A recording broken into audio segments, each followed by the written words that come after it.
church bells ring amidst a crowd of people gathered in front of the towering building, their eyes fixed on its balcony in anticipation of a momentous event. Only moments passed before a man emerged wearing formal attire, accompanied by a blonde lady in an elegant dress, and whispers rose among the attendees, announcing that they had finally appeared. People quickly recognized the lady. She was the renowned Saint Genevieve, and they shared news that she had come in person to purify the venom of the demonic beasts. As for the man standing beside her, he was Duke Shane Blanchard, known as the Sword of the Empire. The onlookers marveled at his extraordinary handsomeness, with some young women believing his beauty was a gift from heaven, and that his face glowed with a special light. Everyone agreed that the saint was the only one worthy of the Duke's status, affirming that they formed a perfect couple. A girl wearing a brown hood was eavesdropping on the people's conversation, as they called the Duke and the saint of the century, and her guardian, circulating rumors about their impending marriage as an inevitable fate. Someone wondered if the Duke had a previous fiancée, and another replied that she had died in an accident 5 years ago, concluding, despite the ill nature of speaking about the dead, that it was for the good of the empire. Visible emotion appeared on the hooded girl as she heard this talk. With a look tinged with sadness, she whispered to herself that she felt happy because he seemed well. In her memory, Shane Blanchard was her fiancé 5 years ago. She remembers that she had no choice but to leave him for a reason she could never tell him. At that time, she believed he would forget her quickly, especially since their engagement was nothing more than a formal arrangement. She believed that after her departure, her former fiancé and the saint as the heroes of this world would reach their happy ending, while she was merely the villainess who tormented them. While she was lost in her thoughts, the voices of the people echoed again, praising the saint as a perfectly suitable future duchess, and wishing the couple eternal happiness. With resignation, she decided that this was enough and resolved to find her own way to survive. Realizing there was no turning back now. Closing her eyes, she inwardly wished that he would remain in good health from now on. She whispered his name, Shane, and at that moment, she thought she had succeeded in changing the end of this world. At the same time, the saint was talking to the Duke about the guests invited to the party, but the Duke seemed absent-minded, prompting her to call out to him inquiringly. The girl realizes it didn't take long to discover how naive her idea was. Then she introduces herself. She is Adeline Bertrand, the only daughter of the Mark Bertrand's family, and she is also a person reincarnated from another life. She recounts that due to faint memories from her previous life, she initially felt like an outsider. But this feeling changed after seeing her parents' love and sincere concern for her. With 2 reliable brothers, she decided to bury her true feelings and live as a happy child under everyone's care. However, despite her decision, a strange anxiety stemming from being a reincarnated soul prevented her from fully integrating into this world. One day, her father introduced her to her fiancé, the young Duke of Blanchard. When she saw the boy who welcomed her politely, she wondered to herself if this was truly her fiancé. She answered shyly that she looked forward to it too, thinking how much he looked like a prince straight out of a storybook. That was the first day she met Shane. And initially, she worried about her ability to maintain an engagement with a child, but whether it was because of Shane's early maturity, or because she had already adapted to living as a child, her fears vanished. They were always together, spending days filled with joy. And thanks to that, she was able to fully adapt to this world. Adeline confides in Shane her desire to one day travel throughout the empire. She adds that her family worries about her too much and whispers to him that she had been secretly saving some money to achieve this dream. At that moment, she notices that Shane's expression changed to a vacant look, a look that came over him from time to time. This made her wonder if there was something he was hiding from her. As much as he helped her fully adapt to this world as a reincarnated soul, she also wanted to make him happy. The scene shifts to the funeral of Shane's mother, where Adeline overheard whispers from some attendees talking about how his behavior did not reflect that of a child.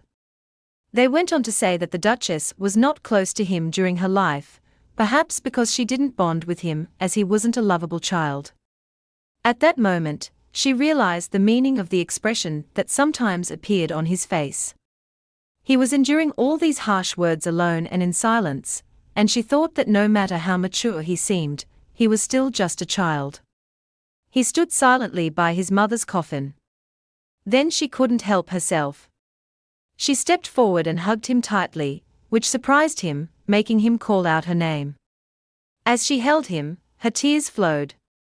And she asked him why he couldn't even cry freely when he was still a child. Shane asked her in surprise what she was saying all of a sudden. She told him that even at a time like this, he shouldn't pretend to be an adult and that it was okay to cry. Shane tried to calm her down, insisting he was perfectly fine while her eyes were still flooded with tears. To prove his words to her, he flashed a smile. She reacted playfully, protesting how he could be the one comforting her in this situation. Then she returned to hug him again, assuring him that she would stay by his side. She knew that in times of deep sorrow, people might lie to themselves and claim they are fine. But that doesn't mean they truly are. So she asked him that they stay together and not choose isolation. He agreed to her request, thanking her and hugged her in return. Since that day, they became a support for each other, and she believed only happy days awaited them until that incident happened. Around the age of 9, she happened to read a single line in a newspaper article that changed her life completely. The article spoke of a saint appearing once every 100 years. And as the end of the 100 years approached without a new saint appearing, and to calm the citizens' anxiety, the next saint was titled the Savior of the Empire. She was shocked upon reading these phrases, as she realized she had definitely read this story in a novel during her previous life. Thus, she realized that she had actually been transported into the world of a novel, and that the saint she thought was just a legend was actually a real person. She remembered that the novel was a romance story about a saint who purifies the venom of demonic beasts, and a duke who serves as her guardian. But the problem was the article mentioned Shane Blanchard by name, as a candidate to assist the saint due to his extraordinary talent. Then she realized that the main hero of this novel was none other than her fiancé, Shane Blanchard, and that she, as the hero's fiancé, was destined to be jealous of the hero's relationship and commit all sorts of evil deeds. Ultimately, she would meet her end as the worst villainess. Not only that, but there was another shocking fact: the awakening of the saint. In this fantasy world, there are demonic beasts, and as befits a romance novel, the female lead, the saint, is the only one capable of purifying their venom and saving humanity. But the horrifying truth was that the catalyst for her awakening was the death of the villainess, Adeline. After awakening as a saint, the heroine unleashes her power. In the end, she prevents the destruction of the world and reaches a happy ending. In other words, the story concludes with her death, the villainess. Shane was talking to the dazed Adeline, asking her what she was thinking about all of a sudden, then suggesting they go for a walk after lunch to show her the flowers blooming in the garden.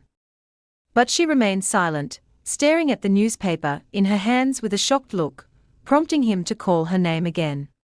Later that night, Shane finally found her and asked if he had done something wrong, but she replied that she couldn't understand. She suddenly asked him to break the engagement, leaving him in confusion and anxiety outside her room door. While she sat alone inside, crying under her covers, she whispered an apology to Shane, justifying to herself that she had no other choice. She remembered how she asked him to leave, apologizing to him. She even asked him not to be kind to her anymore, leaving him in a state of shock and pain. After realizing she was reincarnated in this world, she asked him to break their engagement in an attempt to slightly twist the original story. Her plan was that if she abandoned him, the time he would meet the main heroine would come much faster. And through this process, they might find another way to awaken the saint other than her death. Although she knew the engagement wouldn't truly be broken, because it was a matter for the adults. She planned to slowly distance herself from him, apologizing to him in her heart for the pain she caused and convincing herself he would forget her soon. He is the hero destined for a happy ending, and she was determined to protect everyone and avoid her death. But she discovered that this novel was harsher than she imagined. In one of her nightmares, she saw someone approaching her bed while she was sleeping, and she woke up to the sound of footsteps. Suddenly, a young man with red eyes appeared carrying a dagger and stabbed her, and she let out a loud scream. She woke up from her sleep terrified, realizing that what happened was just a dream. She wondered as she sat in her bed about how many days had passed while she suffered from these nightmares. Since she announced her desire to separate, nightmares continued to haunt her. In one dream, she finally succeeded in breaking the engagement, but ended up poisoned. In another dream, she tried to become a follower of the heroine, but she was also assassinated. In a dream where she finally fled to a convent, she died in an accident.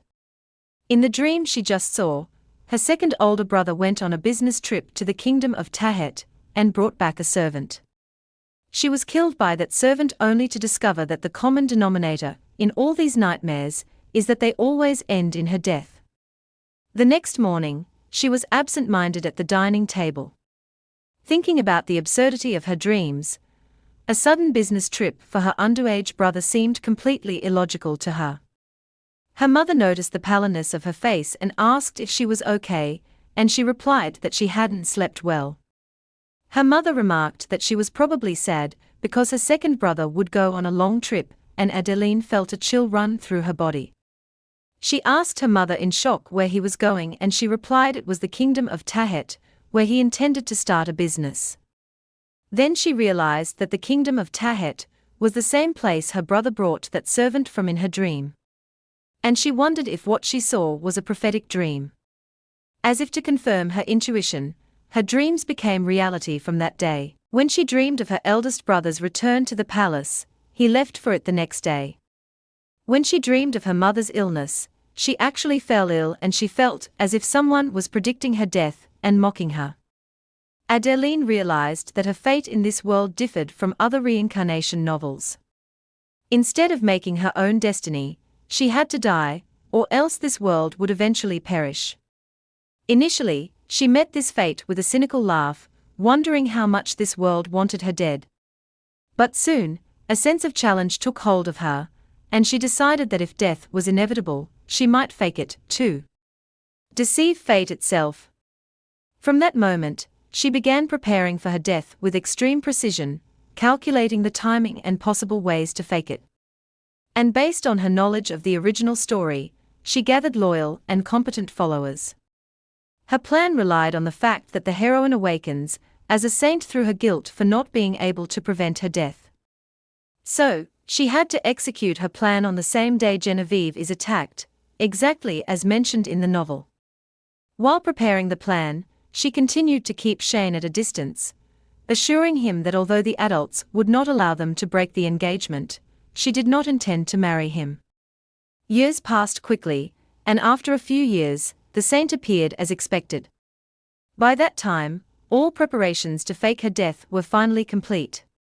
On the promised day, a scream rang out through the palace while someone called out for the young duke. Lady Adeline was severely injured while trying to protect the saint, and she fell into the arms of Genevieve, who was begging her to open her eyes. An enraged Shane ordered a healer to be brought immediately.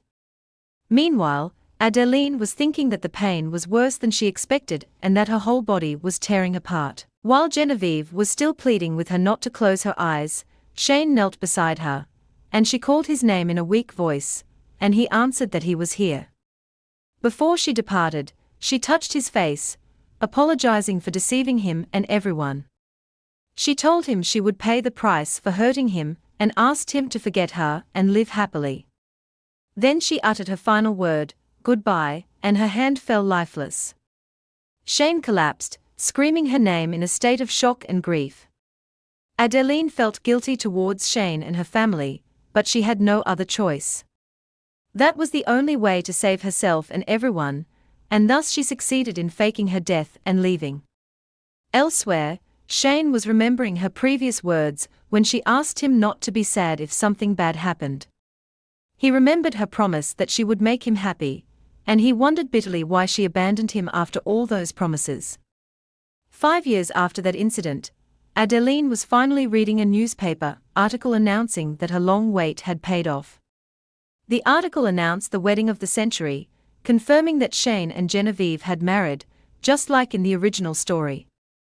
Other articles covered the story of the saint's rise from the common people and how her awakening went smoothly, wondering if love was the secret of her growing holy power. Thus, she considered her plan essentially successful. She had succeeded in preparing a potion that made her appear dead and carved a way to escape from inside the coffin.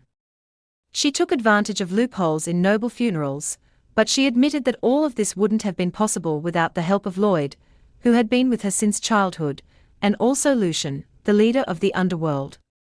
The only strange thing was the silence of the Blanchard family, and she wondered if that meant she had been forgotten so quickly. She looked at Shane's picture in the newspaper, noticing that he hadn't changed at all. She saw him standing next to Genevieve and felt satisfied because they looked wonderful together, and it made her happy that he was happy. She decided to stop the emotions, realizing that all that remained for her was to wait for the capture of the final villain in the story. And since there was still some time, she felt a moment of calm. As Adeline turned the pages of the newspaper, she decided she must focus on saving more money for her future. But her calm did not last long. It was interrupted by the entry of her loyal servant Lloyd, rushing in and calling her my lady. She asked him in surprise why he was running like that, as it was not his habit to appear so agitated. He told her in a voice heavy with sorrow that he had just received news from one of their acquaintances in the capital stating that her mother had died. Adeline couldn't believe the news, whispering to herself that he was lying, while a happy memory she shared with her parents flashed before her, wondering how this tragic thing could happen. Tears flooded her face as she whispered her mother's name, realizing that this painful fate was never what she wanted when she left everything behind. In a firm tone, she told Lloyd of her decision to return to her hometown. She wanted to say goodbye to her mother for the last time, no matter the cost. On the way, Lloyd expressed his concern, explaining that if they left now, they would likely wait a long time to attend the funeral and asked her if she was sure she was ready for this risk, but she insisted it was best to go immediately, as she could not allow anyone to discover that she was still alive. Lloyd understood her position and promised her he would stay on standby nearby, giving her enough time to say goodbye to her mother, so she thanked him for his understanding and loyalty. Upon arriving at the cemetery, she felt relieved that she managed to come before the funeral ceremony began and resolved to say goodbye to her mother and leave as quickly as possible. As she was walking, she heard a voice behind her telling her that he had finally found her. Suddenly, a strong hand grabbed her hands and she turned in shock to find herself face to face with Shane. He looked at her with a strange calm and said, "It hasn't been long, Adeline." She was stunned, wondering to herself about the impossibility of him being here. And at that moment, she began to smell a strange scent. As her consciousness was fading, she heard his voice revealing the horrifying truth. He knew she would fall into the trap of a fake obituary, and that if he had known how easy it was, he would have sent one sooner. She lost consciousness completely and fell into his arms. Shane carried her in his arms, whispering to her to sleep well. My beautiful fiancé, assuring her they would be together when she woke up. In her coma, her memory took her back to a scene from their childhood where Shane was asking her what she was thinking about so deeply. She remembered that it was a memory from their childhood days together. In that memory, she was asking young Shane sadly why everyone must die and whether they could stay together forever. Then he made a promise to himself that he would live forever and never die, and that he would stay by her side forever. She returned to consciousness for a moment, rejecting that memory. And this promise that had now taken a dark turn, she woke up wondering where she was. She tried to gather her thoughts, remembering that she definitely met Shane at the funeral. But what happened after that was blurry. Then she remembered his words clearly when he described the obituary as fake. And she began to wonder what was actually happening. At that moment, the creaking of the door being opened was heard. A woman entered who was none other than Genevieve, the saint and the original heroine of the novel, who called her Lady Adeline. Shock hit Adeline as she wondered in confusion and amazement why Genevieve was here. Genevieve was the heroine of this world. The good girl who never lost her warm heart despite the harsh circumstances and cruel abuses she faced. As soon as she saw Adeline awake, she rushed toward her and hugged her tightly, whispering in disbelief that she was truly alive. She told her she could hardly believe it even when the Duke Shane told her so, as the moment of her death, before her eyes, was still vivid in her memory. Yet here she was now alive, which made tears well up in Genevieve's eyes with joy. Genevieve gently reproached her, saying that if she were alive, she could have at least contacted her. So Adeline found nothing to say, but to apologize for deceiving her. Then she asked her how she got to this place, which did not look like the Duke's residence. And Genevieve replied that the Duke was the one who brought her. Adeline realized that her suspicions were correct and that Shane was the one who orchestrated the saint's presence here, and she wondered how he managed to find her and felt an urgent need to leave before more people discovered her. She asked Genevieve to tell her what was happening and to help her get out. But the saint apologized, justifying her refusal by saying the Duke would be very angry if she did that. In a desperate attempt, Adeline pointed out that Shane is her husband and that he would surely listen to a request from his wife. Confusion was clear on Genevieve upon hearing the word husband, which sparked Adeline's bewilderment. Genevieve soon realized that Adeline must have thought so because of the wedding article that was published, but she was surprised by her reaction. Adeline clung to hope and asked her directly to confirm the matter, reminding her of the wedding article. Genevieve replied that she had indeed married, making Adeline believe her plan might work. But Genevieve followed her words with a resounding shock, explaining that her husband is not Duke Blanchard. Adeline did not grasp what she heard, so she asked her what her words meant, insisting that the article mentioned it clearly. Genevieve explained that the newspaper was deceptive. Although the article was phrased to look at first glance like she married the Duke, it did not explicitly mention that anywhere. Adeline could not believe this could happen. At that moment, she remembered Shane's previous words about her falling into the fake obituary trap. The picture began to clear in her mind. It meant that her mother's obituary and the wedding article that seemed to bring Genevieve and Shane together were all part of Shane's plan to lure her and bring her out of hiding. Genevieve continued her talk, explaining that her husband is a knight in the Crown Prince's Guard, a man with no land or title, not Duke Blanchard. Adeline wondered in shock what Shane was trying to do with all this. Then Genevieve revealed that the Duke had somehow learned that Adeline was still alive, and that he convinced her to cooperate with him in this plan, promising her that if she did, Adeline would surely return. She admitted she was worried until the moment the egg article was published that she might have made a grave mistake, but she never imagined that Adeline would actually return. After revealing everything, Genevieve asked Adeline to answer her question, which was why she disappeared 5 years ago. Adeline found herself speechless. How could she tell her that this world is actually a novel, and that she is the villainess destined to die after trying to hurt her? And how could she say to her that her death was necessary to awaken her powers as a saint? Genevieve noticed her silence and said with a calm smile that she expected she wouldn't tell her easily. Adeline found nothing to say but to apologize to Genevieve again. Genevieve explained that she could not help her escape directly, for if she did, the Duke would not show mercy to her or her husband. However, she promised she would try to ask for the Crown Prince's help so that Adeline could at least leave this room. Adeline was touched by Genevieve's kindness and realized that if the saint was speaking in such a panicked way, then Shane must have completely lost his mind. So, she thanked her for her willingness to help. Genevieve asked her if she would one day tell her the real reason for her departure 5 years ago. Adeline was unable to answer clearly, as she realized the story no longer followed the original novel's path, and that no one knew what might happen to her life now. And all she hoped for was to be able to tell everyone the truth to finally rest. But she couldn't, as she saw in one of her prophetic dreams that everyone would be in danger if she did that. So she promised Genevieve she would try to tell her after everything ended. Genevieve smiled and said she would wait, adding that the person who wants to hear the truth more than anyone else is someone other than her. Meanwhile, Shane was standing in his office inside his residence, lost in thought as he thought about Adeline. She seemed thinner to him than he remembered after seeing her again 5 years after the separation. He remembered the scene of her death, while she was stained with blood in his arms.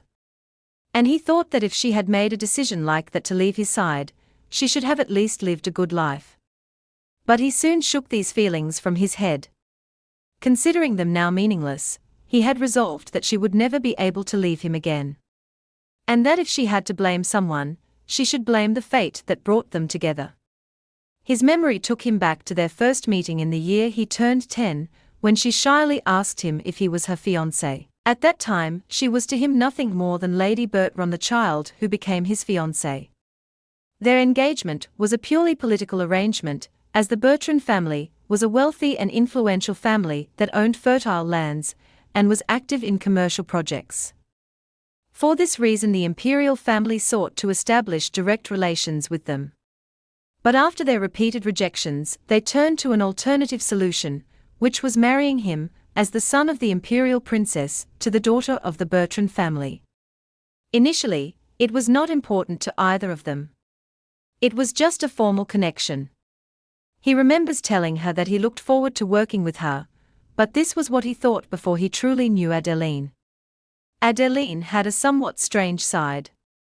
After answering easily about difficult topics, she would quickly pretend she knew nothing again, and she often stole glances at his face insolently while pretending to look elsewhere. But that was all. For him, who found everything in the world boring because he possessed different abilities from others, she was just someone who caught his attention a little. At that time, regardless of who was with him, it was no different from being alone. Everything seemed very boring to him. Perhaps for this reason, his mother used to scream at others not to bring that child before her. Considering his blue eyes staring at her disgusting, his mother wondered how she could feel affection for a child who never looked like children. So much so that she found himself unsettling. Her words didn't particularly hurt him, as adults could not hide their annoyance at a child who didn't act like children. And as proof of that, he himself didn't feel any sadness at his mother's death. Yes, that was certainly the case until Adeline approached him at the funeral and asked him to stay together and not choose isolation. The moment he hugged Adeline, who was comforting him at the funeral, her warmth was intense, so much so that he almost wished he were truly sad instead. From that moment, the fiancé he thought could be anyone turned into someone he was grateful was Adeline. Shane realized how wonderful it was. Thanks to Adeline, life was no longer as boring as before. He never imagined he would feel this way about anyone. Things that wouldn't have meant anything if they were from someone else became specially meaningful just because they were her. He loved the sight of falling snow only because she saw it as beautiful. He remembers how he held her hand and promised her he would not hand her over to anyone else, for she was the only color in his world. But fate went in the exact opposite direction of his desires. Adeline announced their desire to break the engagement. Although he begged her to tell him what he had done wrong, she contented herself with an apology without providing any explanation. He tried to prevent her from leaving, but she insisted on moving away. Fortunately, the engagement wasn't truly broken because it was an arrangement from the imperial family, but Adeline continued to avoid him. She even advised him to be honest with his feelings and win the heart of the one he loves when she appears, as if that girl would not be her. Whenever he saw her acting as if she knew his entire future, he felt anxious. He felt as if his insides were rotting from pain, but he forced himself to appear calm, waiting for the day she would return and look at him again. But what returned to him was nothing but her hollow death. So he screamed her name in indescribable agony.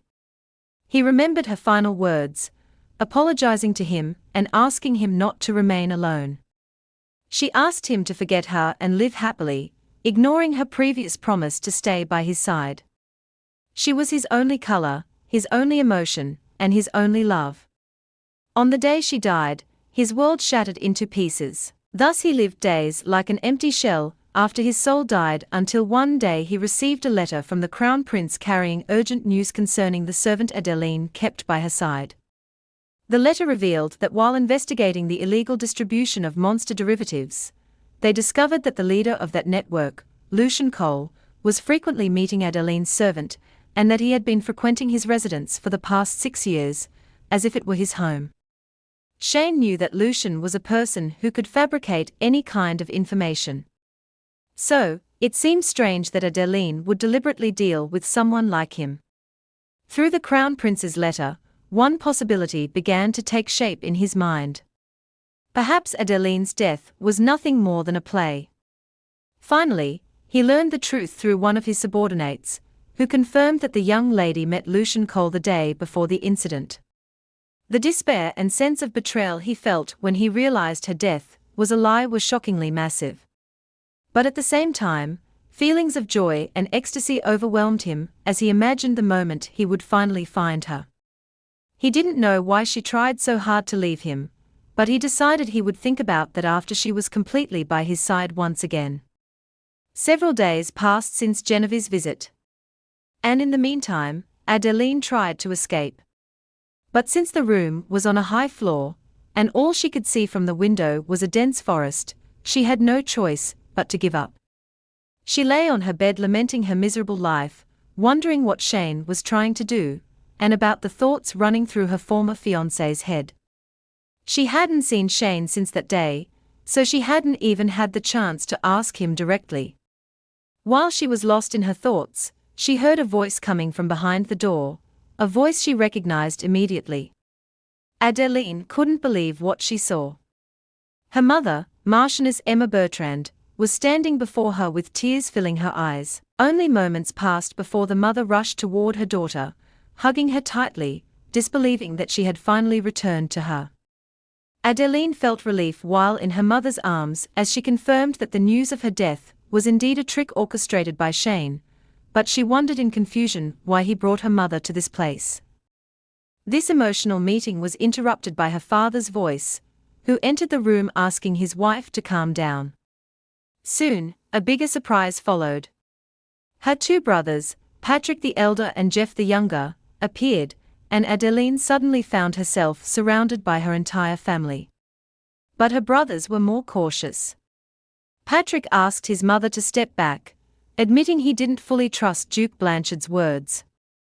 As for Jeff, he looked at the situation sarcastically, commenting that they had surely found a woman who looked very much like his sister. In the midst of these mixed emotions, Duke Shane entered with Genevieve, which surprised Adeline to see the saint there. Patrick faced the Duke angrily, refusing to believe that this was his sister, whom he had placed in her coffin with his own hands. Shane replied to him calmly, revealing an amazing narrative that Adeline in the coffin was not dead, but was in a state of apparent death, and that this was the most the saint's power could do at that time. He continued, affirming that Adeline never died, and that the saint's power protected her at the moment of the attack. So, they took her secretly during the mourning period and spent the next 5 years helping the saint revive her. Genevieve warmly supported the story, stating that the gods had finally answered their prayers of 5 years, declaring that sacrificing 5 years of her time was nothing for her savior, Lady Adeline. Adeline was stunned listening to this elaborate play, thinking that Shane and Genevieve were bigger fraudsters than her, especially with the saint's participation in this lie. Her father asked Shane why he hadn't said anything from the beginning, reminding him how he had placed the full blame for Adeline's death on him and didn't give him a chance to speak. Shane explained that he wasn't sure if this method would succeed, so he preferred to wait until he was sure of its success before telling them the truth. Then her father realized why the Duke had not officially broken the engagement throughout that period. Then Shane directed his words to her father, assuring him that he had never thought of any woman other than Adeline. Since she had now returned thanks to the gods, he announced his intention to proceed with their wedding procedures as soon as possible. Adeline was shocked by this announcement and wished someone would object, but she looked around to find that her family was in such a state of shock. The chains had not reached their ears yet. They were all so stunned that they hadn't grasped what was just said. Although Jeff tried to doubt again, his father silenced him, saying they couldn't doubt the Duke's words when he spoke with such conviction. Then the father turned to Adeline and apologized deeply, admitting that the joy of a long-awaited wish coming true made it hard to believe at first. He expressed his immense happiness at her return to them. Adeline looked at her family's faces and thought that she only stayed away from them to survive, believing they would be fine without her. But seeing them in this state, completely unprepared to lose her, made it impossible for her to turn her back on them now. And she admitted in her heart that she missed them, too. At the Bertrand family residence, Adeline felt relieved to be out of that room. But she realized she had returned to her home anyway, where her parents assured her they would take care of everything and set matters right. Her brothers advised her not to do anything reckless again, and to get some rest because she must be confused. She agreed with their words and left the room quietly. After lying down in her room, a strange feeling possessed her that something was not right. In her memory, her family never acted this way. Her parents and brothers as a genuine villainous family were supposed to be cold, isolated, and completely selfish. So she wondered in confusion about the reason for this sudden tenderness they were showering her with. Even though she had finally returned, something didn't make sense at all. Her thinking did not last long. She was surprised by the appearance of her loyal servant Lloyd. So, she called his name, inquiring where he had been all this time. Lloyd explained that he was wearing a hooded cloak and monitoring the situation near the palace, where she was held, and that he followed her as soon as he saw her move to her family's house. Adeline told him she was worried Shane had hurt him and felt relieved that he was fine, although she expected him to succeed in escaping anyway. Lloyd asked her directly what happened, surprised that the Duke did not marry the saint as expected. Signs of distress appeared on Adeline, as she thought about how things had become more complicated. It was hard for her to turn her back on her family the first time, and now she didn't know what she ought to do after returning to them. While she was lost in her despair, Lloyd advised her to sleep in her bed, but she refused, justifying it with her fear that another nightmare would haunt her if she drifted off now. Lloyd urged her not to give up, emphasizing the need for her to get some rest to regain her strength. So she realized in her heart that he was right. She resolved that she could not give up, even if it meant hurting her family or making her fiancé hate her. She had already made her decision that she would do her best to stay alive in this world no matter the cost. With these thoughts, she finally succumbed to sleep. The next day, news spread like wildfire through the newspapers, announcing the return of the Bertrand family's daughter to life after 5 years thanks to a miracle from the saint. In press interviews, Genevieve stated that Lady Adeline was like a sister to her, and that she wanted to repay her kindness at any cost. She added that she did not hesitate to sacrifice her life for her savior, and that she couldn't feel greater happiness than returning light to her life, which made Adeline realize with shock that the news of her resurrection had been broadcast to the entire world. With the newspapers circulating the news of the romance of the century, and Duke Blanchard announcing that the mayor's daughter is the only woman for him, Adeline realized that all these arrangements were part of Shane's elaborate plan that he devised while detaining her, and that escape now had become almost impossible with all eyes focused on her. She looked at Shane, who appeared before her with a provocative smile, and thought sarcastically that he is the real fraud in this story. But he approached her calmly, reproaching her for her harshness in speaking with her fiancé. When she demanded he leave because this was her home, he answered coldly that he could not leave before finishing the tea his dear mother-in-law had prepared for him. Adeline felt defeated. Shane's daily visits mocked her resolve to escape. And with her family's complicity with the one blackmailing her, she realized that her leaving that room changed nothing. The entire world had turned into a prison, and her family were the jailers. And while she was in this state, she was waiting for a visit from another person, whose desire to see was no less than her desire to see Shane. Suddenly, a handsome young man with silver hair entered, commenting that she was truly alive. He was introduced as Edwin, the Crown Prince of the Green Windsor Empire.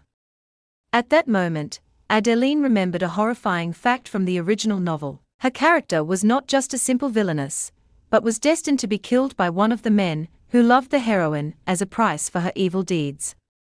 This means that the main suspects in her future murder are the candidates for the hero's role in the original story. Alongside Shane, there were three others.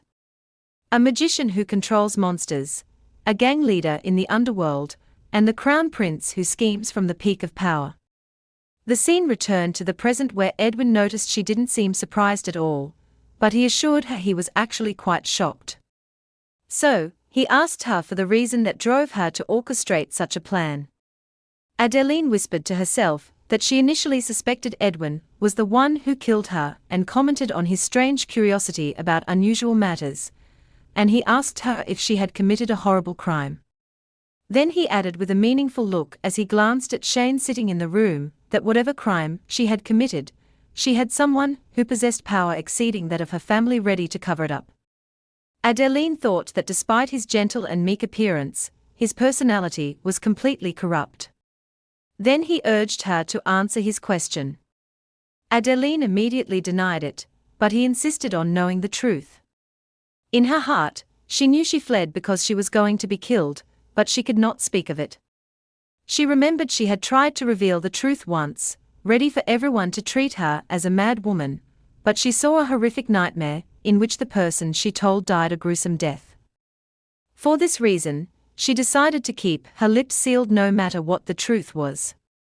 Edwin seemed to understand, telling her he would listen to the rest of the story later, but he moved on to the reason for his visit, which was to discuss her marriage to Duke Blanchard.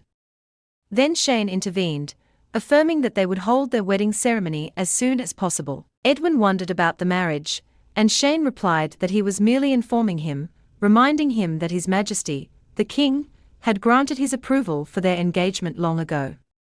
With a sharp look, Edwin wondered if Adeline had an opinion on this decision. Adeline flared with anger, asserting to them that she had never agreed to this, which Edwin realized immediately, concluding they had not discussed the matter at all. Edwin smiled and announced his approval, saying they could do as they pleased. As he realized he wouldn't be able to stop them even if he tried, and that this matter would stir up a commotion in the empire for some time. Then he prepared to leave, and before he departed, he kissed her hand, saying he welcomed her back. Adeline felt no sincerity in his words, but he assured her he meant what he said, explaining frankly that it had become difficult to deal with Shane in her absence, as he wavered between violent fits of rage and a sense of void. He added that Shane seemed ready to burn the entire empire and offer it as a sacrifice if it meant saving her. Then he revealed another reason for his happiness, expressing his hope as the Crown Prince to one day borrow her skills with which she deceived the whole world. After his departure, preparations were made for the stage that would witness her grand return, which would be at the church's evening charity gala, an event designed for her to appear before the public before the wedding. Alongside the saint, the Crown Prince, and Shane. The scene moved to her preparations where the seamstress was taking her measurements, confirming that due to the tight schedule, they would begin production immediately. Adeline apologized to the seamstress named Rachel for this haste, especially with her many clients. But she replied laughing that she could not ignore a request from Jeff. Rachel was the owner of the famous boutique Madame Harper, known for being somewhat arrogant because her clients were all high-profile figures. But it turned out she was an old business partner of her second brother, who had apparently agreed to personally handle her wardrobe. Adeline was surprised to learn that her brother was Rachel's largest investor, as she thought he was running a small business during his travels. Then she asked if there was anything else that needed preparation. At that moment, Her mother intervened, saying there were many things to be done, explaining that she had kept her old clothes, but they had become old-fashioned and that they needed to buy everything new. Jeff tried to calm her, affirming they had chosen the most important pieces and could prepare the rest slowly. After all, they had plenty of time now. Her mother agreed with tears in her eyes, while Adeline felt that this situation was almost driving her crazy. Jeff agreed that there was no need to rush at all. Then he turned to Adeline and asked her with a meaningful smile if she agreed with him. Adeline realized there was something suspicious in his gaze and that her brother did not fully trust her yet. But she thought that if she used this to her advantage, she might find another opportunity to escape. When her feet stepped into the gala hall, a state of wonder and whispering prevailed among the attendees who wondered if their eyes were deceiving them. They could not believe that the one who just entered, accompanied by her family, was Adeline Bertron. Adeline stood in her elegant appearance, while astonishment gripped the attendees, who were aware of her death 5 years ago, wondering how this impossible thing had happened. As she expected, all eyes were on her. And she felt relieved that Shane was not with her. Realizing that if he were here, he wouldn't have let those whispers pass unpunished. For the first time, she felt grateful for her brother's presence by her side in such a situation. Her brother teased her by asking if she preferred him over her fiancé, which she denied in confusion. Then he commented with regret that Shane was not there to witness this scene, but she asked him to stop talking about him, admitting in her heart that being with her brother was better than being with Shane. Adeline realized that trying to escape secretly behind Shane's back would be difficult under these circumstances, as everyone's focus was on the fact of her return from the dead, and her family still did not fully trust her. Any reckless action would expose her plan immediately. Therefore, she decided she must find a new approach. And at that moment, her thoughts were interrupted by a voice calling her name. Genevieve took the initiative to welcome her, expressing her happiness at her safe return. So Adeline pointed out she had heard that the saint was the one who got her out of that place and jokingly asked if she should call her saint instead of her name. But Genevieve insisted there was no need for that, as everyone already knew Adeline was her savior, a title Adeline did not favor. Genevieve apologized for not visiting due to her sudden busyness. So Adeline reassured her there was no need to apologize, but she thought that the person who ought to apologize to her was someone else. At that moment, Crown Prince Edwin suddenly appeared, wondering with a smile if she was talking about him. Her brother Jeff stepped forward to greet the Crown Prince, who welcomed him in turn. Then Jeff asked them to continue their conversation while he went to get a drink. Edwin noticed that the future bride looked tired instead of happy about her upcoming wedding, and she did not seem pleased to see him, which she considered natural. Adeline confronted him, saying she understood his inability to stop her marriage, but she reproached him for not taking proper care of Genevieve, as the saint looked as though she was working herself to death, which affected Genevieve deeply. Adeline knew through Lloyd's investigations that Genevieve was bearing a massive workload alone.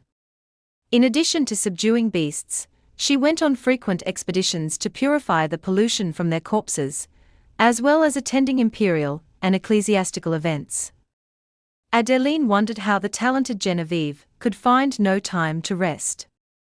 But the saint tried to reassure her that she possessed a self-healing ability and was fine. Edwin intervened with a cunning smile, explaining that if Adeline hadn't faked her death to protect Genevieve, Shane wouldn't have piled work on her as a form of revenge, admitting that her logic was not entirely wrong.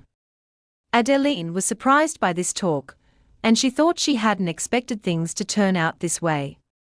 Originally, they were supposed to have defeated the final villain, the Dark Mage, and reached the happy ending by this time. But according to the information she obtained from Lloyd, the Dark Mage had completely disappeared after the attack that took place 5 years ago, unlike the original story, where he was supposed to continue attacking Genevieve until his final defeat. So she wondered if things had gone wrong, because she hadn't actually died as in the novel. Then she wondered if that meant her life was still in danger. But she was certain of one thing. As long as that Dark Mage was not eliminated, this world would not be able to reach a happy ending. This meant she must catch him as soon as possible. But the only information she had was that he was one of the Empire's nobles. She realized that if she wanted to access information regarding him without raising suspicion, her only option was to move forward with the marriage to Shane as planned. While Edwin watched her, thinking she was planning to escape again, and suggested to Genevieve that they go greet her mother. Genevieve told Adeline she would be back soon, and Adeline bid her farewell in turn. With her brothers and Genevieve moving away from her, Adeline saw that this was her chance.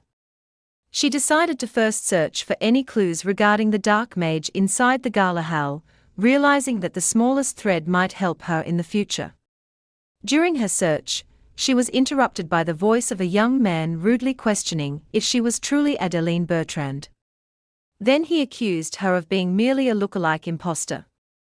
So Adeline felt resentful that someone started picking a fight with her before she had even begun her investigations. She calmly asked him who he was, and he replied sarcastically whether she would even recognize him if he told her. So, she smelled the scent of alcohol coming from him and realized he was drunk. She pointed out that he seemed intoxicated, expressing her surprise at alcohol being served at a church event, but she noticed everyone was looking in their direction and realized they were hungry to question the identity of someone supposedly back from the dead. The young man continued to harass her, accusing her of being an imposter impersonating a dead woman, and offered to give her some of his drink to calm her nerves, which must be tense because of this trick. Adeline sighed, explaining that the saint, her family, and even the crown prince had recognized her and asked him if she had to prove to him as well that she was Adeline Bertrand. He answered defiantly that she must if she could, expressing his confidence that she wouldn't be able to. So, she realized if this situation dragged on, she would attract more attention and decided that although it was annoying, she had no choice but to deal with it. She agreed with his words, admitting that someone who was in a coma for 5 years is essentially a corpse and the idea of resurrection does not seem logical. The young man was surprised by her agreement with him. So she continued explaining that what he says means a woman who cannot prove her identity must be a fake. Then she followed up that Duke Blanchard and Saint Genevieve, who claimed this woman is Adeline Bertrand, are partners in this conspiracy. The young man became confused and denied saying that. So she added that the crown prince is merely an innocent victim deceived by these imposters. The young man vehemently denied it, but she ignored him, thinking about how confused he was over a simple matter, and that this is what he deserves for causing trouble. Then she continued her talk coldly, explaining that the Bertrand family, unable to accept their daughter's death, fell for this farce like fools, and that the saint and Blanchard are conspiring together to deceive the entire world, and he alone possesses the sharp insight to expose all this. And unlike the ignorant masses, he can confidently expose this corruption. Then she asked him with a bright smile if this was true. The young man lost his temper and shouted in her face, accusing her of fraud and distorting his words. Adeline thought to herself that she had expected that reaction from him. When words fail him, he resorts to violence. She decided to take the blow to end the situation, then report him to the emperor later. But before his hand reached her, the young man fell to the ground screaming in pain. Adeline was surprised to find herself in the arms of Shane, who appeared suddenly.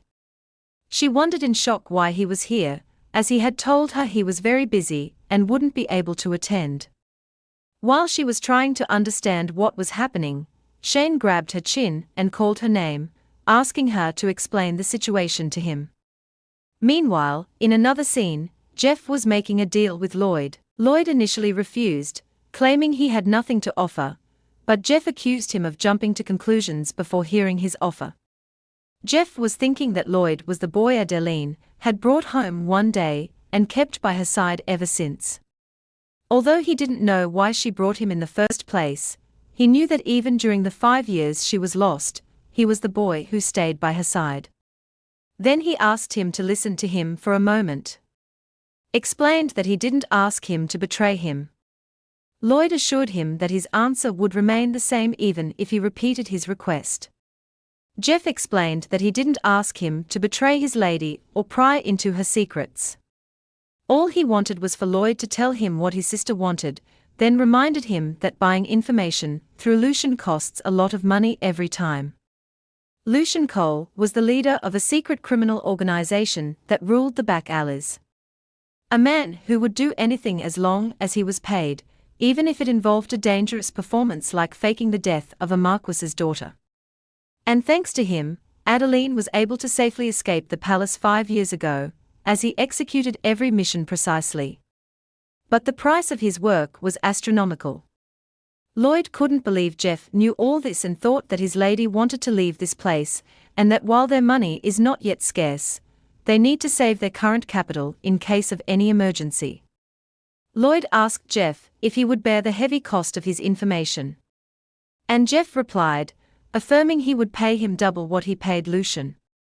Then he asked him directly why Adeline left them and told Lloyd that, as he guessed, she would never be free unless they solved the underlying problem.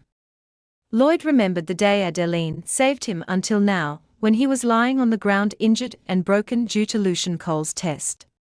And since then, he never questioned her orders. Executing them was his only mission, but he knew in his heart that behind that face that always seemed relaxed, there was someone who looked as though they were being chased by something. She was hiding and suffering. For him, his lady was his savior and his only family, and he was ready to do anything for her. Lloyd admitted he didn't know why his lady left this place, but instead she asked him to look into something. So, Jeff asked him about this matter. Lloyd revealed that Adeline asked him to investigate the identity of the person targeting Saint Genevieve and information about the mage who controls the beasts. Jeff wondered about her intention behind this information. But Lloyd admitted he didn't know much either. Jeff thought that despite the pressure from neighboring countries, the saint should be the safest person in Grenza. Then he wondered about the existence of a mage who controls beasts. Asking Lloyd if he had ever heard of such a thing. Jeff replied that it was impossible. Beasts are impurities of natural manner. And although they may seem intelligent, they are closer to a phenomenon mimicking the instincts of a living creature. He added that even with black magic, it might work on humans, but controlling a beast is a phenomenon in itself. If it were true, then this mage is no longer in the human world, but is on the level of gods. Jeff decided he would look into this deeply himself first and then tell him the results and asked him to stay on standby until then, and Lloyd agreed. Then Lloyd added that Adeline also asked him to investigate the saint's husband. When Jeff asked him why, Lloyd replied that she said she would force them to divorce if he were a stranger, making Jeff think sarcastically whether she thought the saint was her daughter. Lloyd sighed because he leaked his lady's orders behind her back and thought he would have told her Jeff called him a mouse, but now he couldn't. So Jeff reassured him that cooperating with them is for his lady's benefit. They only want to protect their younger sister. Lloyd told Jeff that the thing standing in the way of that is Shane Blanchard. Currently, Jeff considered Shane an ally. At least their goals were similar, which is not losing Adeline again. Currently, there is no one better than Shane to keep Adeline close, affirming that the Bertrand family will not make the same mistake twice. Elsewhere, Genevieve was preparing to go to bed. Genevieve was thinking she had no desire to return, for there was no one waiting for her, even if she did. This feeling of loneliness was not born of the moment. Her husband, the Crown Prince's guardian, practically lived at the imperial palace. While she, as the saint, could not leave the church as she pleased. She admitted to herself that her marriage was not out of love. So living away from her husband was not difficult. She married out of a desire to form a family. But what she regretted was that she still felt a void. She wondered if things would improve if she had a child, but she quickly dismissed the idea. With her busy schedule, pregnancy and childbirth were impossible. Plus, she didn't even know if the gods' blessing would include a child. The gods granted her various abilities as their servant. They enabled her not to feel hunger even if she ate nothing and to live without sleep. They even granted her the ability to move her body no matter how exhausted she became. But these abilities were, in truth, no different from a curse of forced labor. Indeed, she felt they were closer to a curse given the event that led to the awakening of these powers. She was thinking that Lady Adeline didn't truly realize what she meant to her, for she was the only person in her life who stood by her completely. When she saw her death before her eyes, she felt she would never forgive herself, and that the reason she endured the heavy workload the Duke imposed on her for 5 years was atonement for the death of her savior. While she was lost in her thoughts, her maid reminded her that winter would soon arrive, and that she would depart again on the distant winter purification journey. But Genevieve told her that His Holiness the Pope was not well, and that he asked her to stay by his side this winter. Nevertheless, the maid drew her attention to the fact that she would soon be busy overseeing Duke Blanchard's wedding. She commented that the Duke had gone too far by asking the saint to oversee his wedding herself, but Genevieve insisted she would do it, for the Duke and Lady Bertron are her saviors.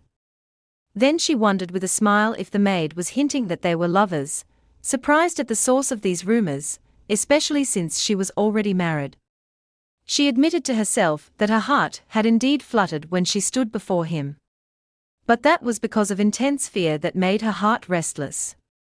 She was tired of these rumors and decided she must have a child quickly so that such talk would disappear.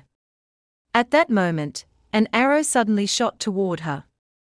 Her maid screamed in panic, calling the name Saint, shouting at her to get away. 2 weeks after the attack on the Saint and at Green Windsor Grand Cathedral, the entry of the groom Shane Blanchard and the bride Adeline Bertron was announced. Finally, the promised day had come. As she walked toward the altar, Adeline wished she had at least dated someone during her escape, someone who could have carried her and fled with her from the wedding hall. Genevieve, who was overseeing the ceremony, announced in the name of the gods that they had become husband and wife, wishing them blessing in their future together. But in her heart, Adeline was looking at Genevieve, who seemed happy and thinking sadly that she was the one who was supposed to be the bride.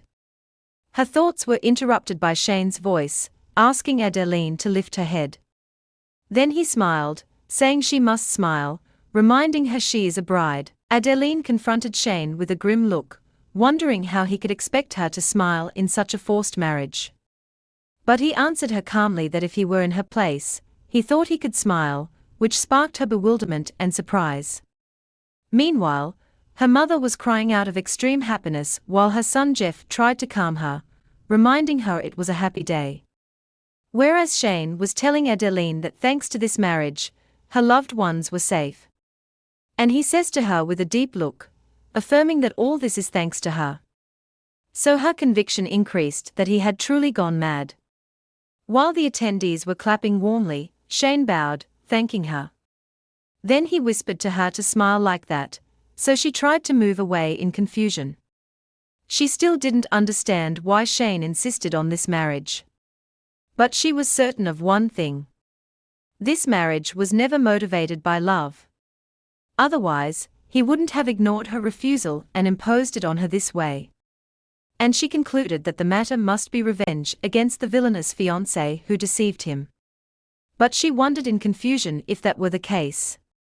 Why was he smiling as if he owned the entire world? Before she could grasp the matter, he surprised her with a kiss that made her think that this way she might begin to think he truly loved her. A few hours later, in the Duke's reception room, Genevieve had overindulged in the celebration wine, expressing how sorry she had been all this time. Adeline looked at her with surprise, thinking that the novel's heroine had turned into a drunkard. So, she apologized to her gently. The drunken Genevieve asked her why she did it. So, Adeline rushed to her to check on her. And at that moment, Crown Prince Edwin appeared, apologizing for interrupting their first night, and suggesting they consider it a small party, especially since there was no reception anyway. Then Edwin addressed Shane, saying that if he had helped in this strange marriage to this extent, Shane must tolerate his presence. Shane answered calmly that he realized that and that's why he tolerates him. Adeline expressed her desire to go rest, but explained she couldn't leave before the Crown Prince and the Saint. So Edwin commented that they would have come earlier if the church had allowed them out. Then Edwin revealed that Genevieve had been sensitive lately because of an attack she was subjected to. So Adeline was shocked, wondering about what attack he was talking about. And Edwin replied dismissively whether he hadn't told her. He explained that 2 weeks ago someone shot an arrow at Genevieve. Adeline asked about the culprit, and Edwin replied that they hadn't caught him yet, and that this was why the saint snuck out to attend the wedding. Adeline did not grasp the matter. It seemed sudden and illogical to her, and she remembered that Genevieve had told her she had been safe for the past 5 years. Adeline stood up suddenly, expressing her concern for Genevieve, who must have been severely shocked, especially since she heard she returned to work immediately after the attack. So, Edwin commented on her bravery. Genevieve told Adeline that what truly bothered her was not the attack, but that Adeline does not take care of herself and only worries about others even after her return. She added, sobbing that what saddens her is that she wants to protect her, too. Adeline tried to apologize, but Genevieve vehemently refused her apology. Instead, she placed in her hand a bracelet she had blessed herself, asking her to take it. She explained that she didn't even want to imagine her in danger, but if she ever was, she should break the bracelet to call her and promised she would surely come to save her. But suddenly, Genevieve collapsed and fell onto the table.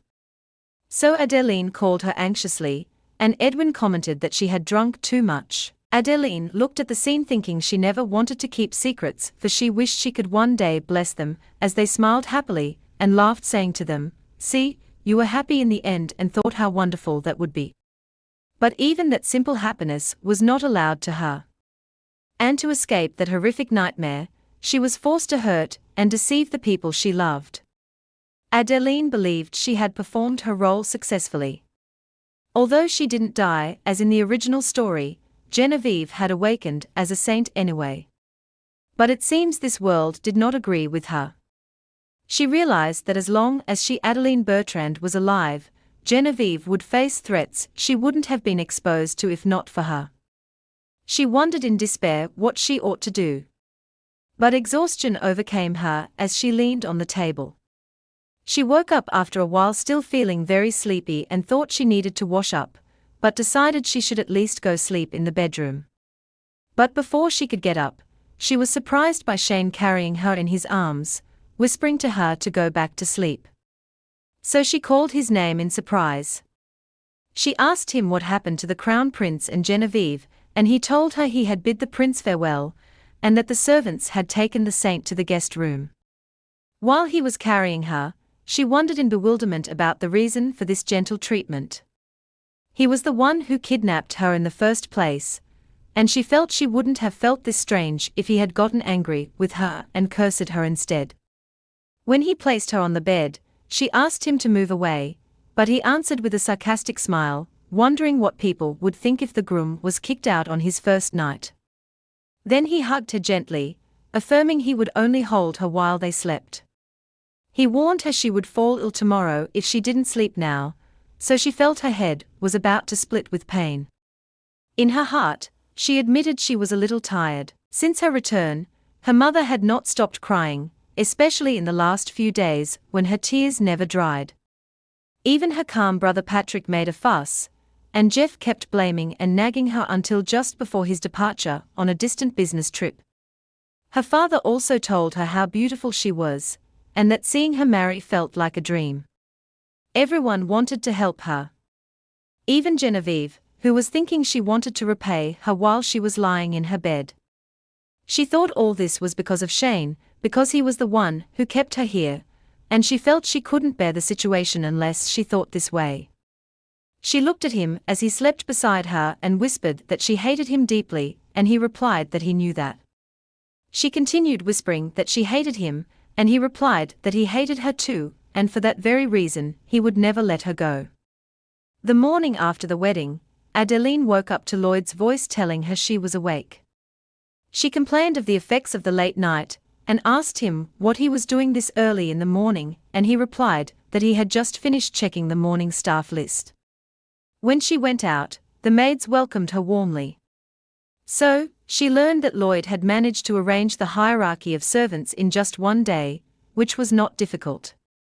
He explained to her that the former duke had taken the old employees with him when he left for the province, and only a few servants remained in the palace, which eased the verification process. She wondered if it was about trying to save on wages, but he denied it. He revealed to her that the reason was simply that the duke rarely returns home, and therefore there is not much to manage. Adeline rejoiced at this news, realizing this meant she could move more freely. She noticed that the atmosphere in Blanchard Palace had truly changed. It previously seemed more luxurious and awe-inspiring, but now it looks clean yet gloomy. While she was walking, she stopped before a portrait of Shane's parents and remembered how she swore in the past she would never become the Duchess no matter what happened. At that time, Blanchard Palace was like an iron fortress filled with thorns. Duke Blanchard was a member of the Senate of Nobles, and the Duchess was a princess by birth. Both were blue-blooded high nobles. As if he inherited their blood, Shane also had an excessively mature side since childhood. Adeline remembered that upon her departure, Shane was still the young duke and lived with his father, the former duke. She wondered while looking at their picture when he ended up alone. Her thoughts were interrupted by Lloyd's voice telling her the Duke was waiting inside and informing her he would go see Lucian, but she asked him to have breakfast with her before he left. Lloyd explained he didn't want to encounter Duke Blanchard, believing he likely hates him. So, Adeline acknowledged that, thinking that Shane and Lloyd always avoided each other. In fact, it was like a blatant and mutual disregard between them. Then, Lloyd wished her a delicious meal, jokingly warning her that he would check later if she had left any vegetables, making her wonder to herself who the real guardian was. Sometimes, as she headed to the dining room, she felt a strange tension, perhaps because it was the day after the wedding hall, but she tried to calm herself, wondering what could happen. When she entered, she found Shane standing there, and he asked her if she had slept well. She was surprised by his being alone. So, he told her that Genevieve had returned while she was sleeping. But she explained that wasn't what she meant.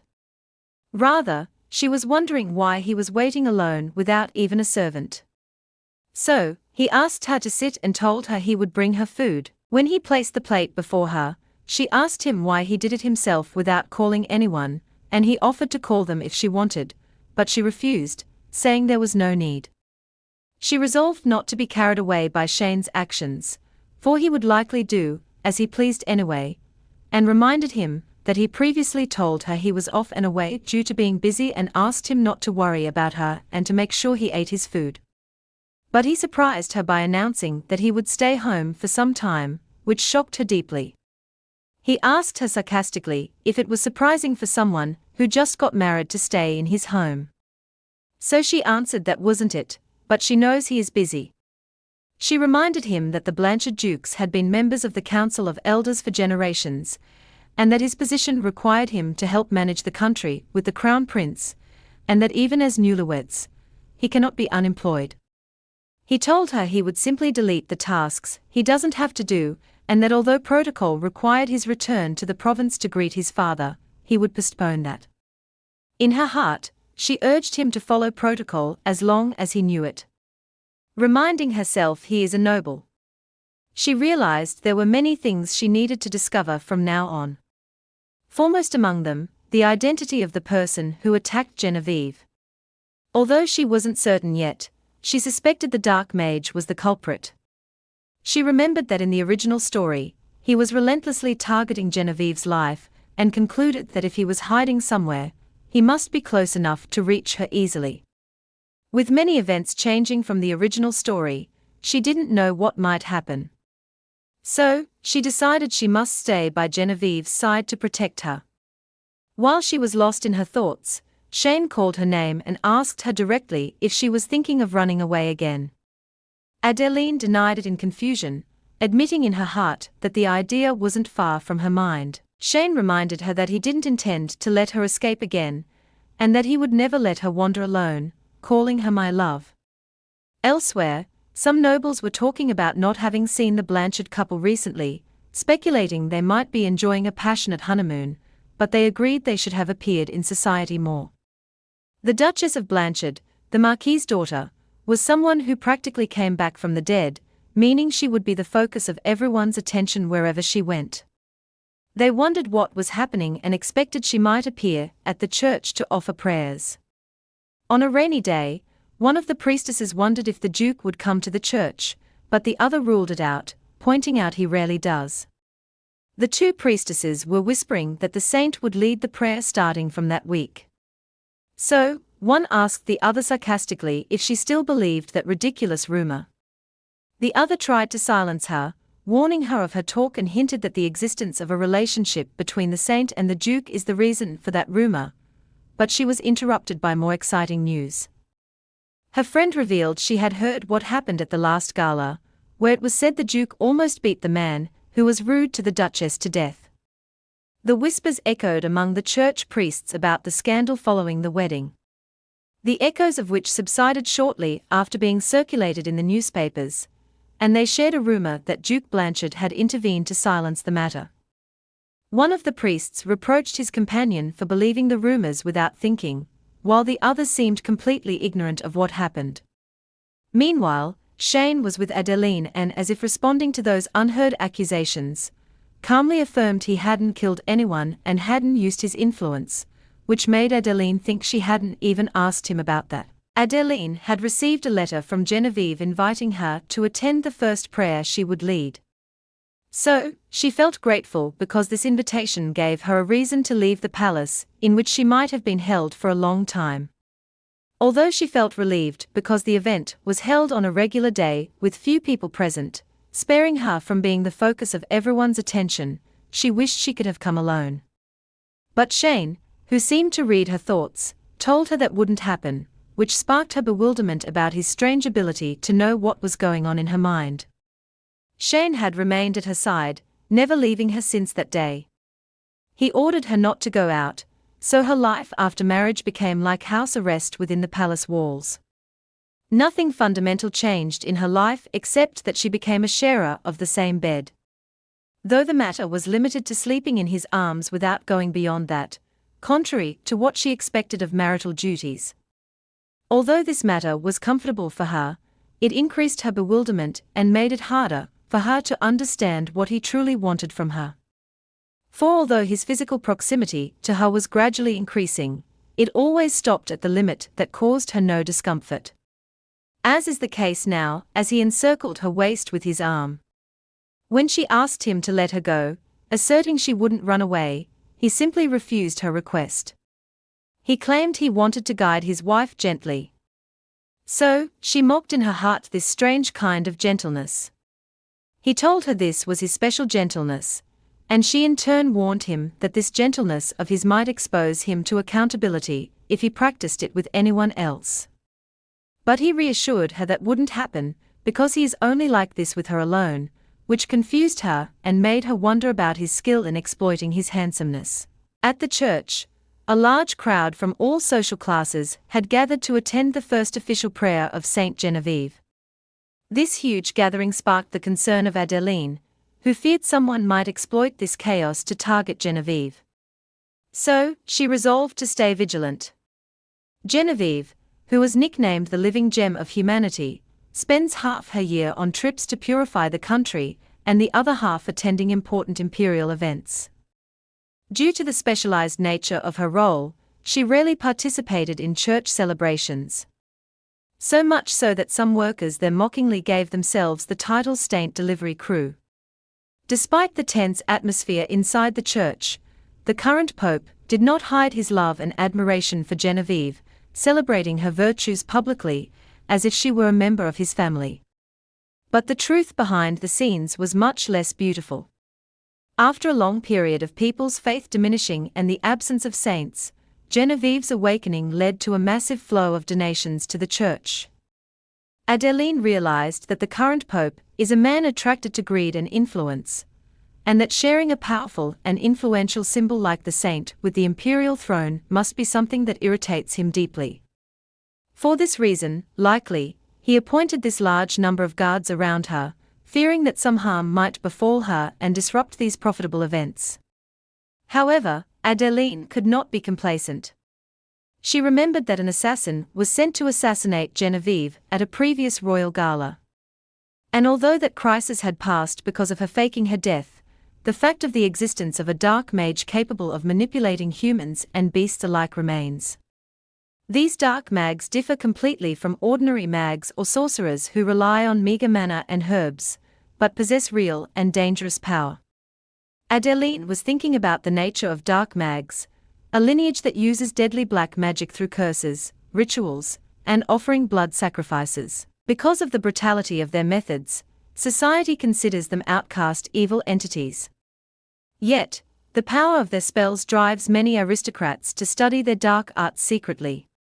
She remembered that black magic includes curses and mental manipulation, and that regardless of the mage's identity, Genevieve, with her holy light, could break the spell if the puppet he is manipulating is caught. This was the main motive behind the dark mage targeting Genevieve in the original story. For although Genevieve had not yet reached her full potential in the original novel, she was capable of purifying curses even without any physical contact, which makes her a major obstacle in the path of any dark mage. Then she remembered a more concerning fact. The person who tried to hurt Genevieve and end her life 5 years ago was also just a puppet subjected to black magic. This means that regardless of how tight the guard is, any innocent person who carries no ill intentions can be used as a tool to attack Genevieve at any moment. Meanwhile, Genevieve appeared suddenly, expressing her surprise and happiness at seeing Adeline there and reproached her for not telling her she was coming. Adeline replied she was hoping to surprise her, then wondered if she was allowed to be in this place. Genevieve reassured her that everyone there was from the church staff. Then Adeline tried to invite Shane to have lunch with them, but he replied that he was busy. So Adeline immediately denied that she was not busy at all. Adeline enthusiastically suggested that she and Genevieve go to eat together. So Genevieve invited her to her private room, but Shane explained that men entering the Saints is strictly forbidden. So Adeline cunningly suggested that Shane simply have his meal in the public hall. Shane refused this nonsense, affirming that if he weren't allowed to stay with her, they would return to the palace to eat. So, Genevieve noticed how close they were to each other, and said this simply wouldn't work. Instead, she reassured Duke Blanchard that she was surrounded by many guards, who would ensure Lady Adeline's safety as well. Adeline thought that Genevieve had certainly learned how to use her guards effectively. But she knew that disasters always happen in unexpected moments, so she remained on high alert. Suddenly, a dark-skinned priest rushed toward Genevieve. But Adeline, in a quick reaction, pushed the saint out of his way, making Genevieve call her name in surprise and fear. In a moment, the priest grabbed Adeline by her neck and began to choke her forcefully, and she felt suffocated and unable to catch her breath. The guards hurried to intervene, shouting at the attacker to let her go while they pulled the shocked Genevieve away from danger, affirming the necessity of moving away. Genevieve screamed in horror as she saw what was happening to her savior. Before anyone realized what happened, a silver flash shot through the air, and the attacking priest fell to the ground, screaming in pain after his hand was severed with a single sword stroke. It was Shane who intervened, standing between the attacker and Adeline, who fell to her knees, coughing and trying to regain her breath. Immediately, the guards moved and arrested the attacker, announcing that he tried to assault the saint's life and ordered a protection perimeter to be formed around her. Genevieve tried to break free from her guards, insisting she needed to check on Lady Adeline, who was unharmed. Adeline was still on her knees, thinking with relief that Genevieve was not hurt, and that her timely arrival had prevented a disaster. While she was thinking about how relieving it was, she heard Shane's voice calling her name calmly. Shane approached her and asked her in a strange tone whether the idea of escaping from danger ever crossed her mind. Adeline looked at him with weakness apparent on her and told him she was terrified that Genevieve would be the one hurt, then asked him to help her up due to her feeling of complete exhaustion. Shane exploded with anger, asking sharply whether it was acceptable for her to be hurt as long as the saint was fine, and reproached her for her inability to even resist while being choked, wondering about the madness that drove her to throw herself into the heart of the battle. Adeline found nothing to say but to whisper his name, trying to justify her action, but words failed her. Shane could not control himself, so he pulled Adeline to him and hugged her tightly. While he was holding her, he whispered to himself that the idea of failing to protect her again and losing her once more was nearly driving him to madness. A wave of overwhelming helplessness and rage possessed him. Adeline looked at him, wondering why he was speaking in such a dark manner, especially since he was the one trembling so violently. Then she apologized to him quietly. She then returned the hug, apologizing again for causing him all this distress. It seemed strange how he was the one speaking, as if he were the person who had just survived death. Elsewhere, as a necessary precautionary measure, especially since the second attack had occurred inside the church and was carried out by one of its members, the knights were leading the saint away. Although she initially tried to object to them taking her, she soon fell silent and began staring at the ground distractedly. In the interrogation room, the crown prince was questioning the attacking priest, who confessed he believed the saint had become defiled because she was exploiting her divine power for her own gain. But he swore he never intended to end her life, and that as soon as his eyes fell upon her, his limbs moved on their own, as if driven by a demonic force. The crown prince asked him if he had any idea about the identity of the person who actually attacked him. So, he became terrified and completely denied any knowledge of the matter, pleading for them to believe and have mercy on him.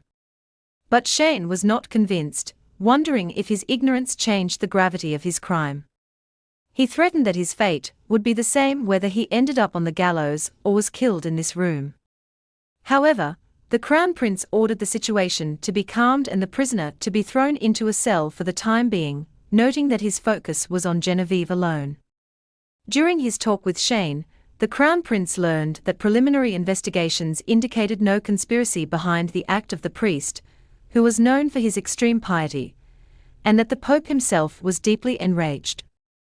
They concluded that the matter was either a fleeting impulse, as he claimed, or that the possibility of external manipulation was extremely high.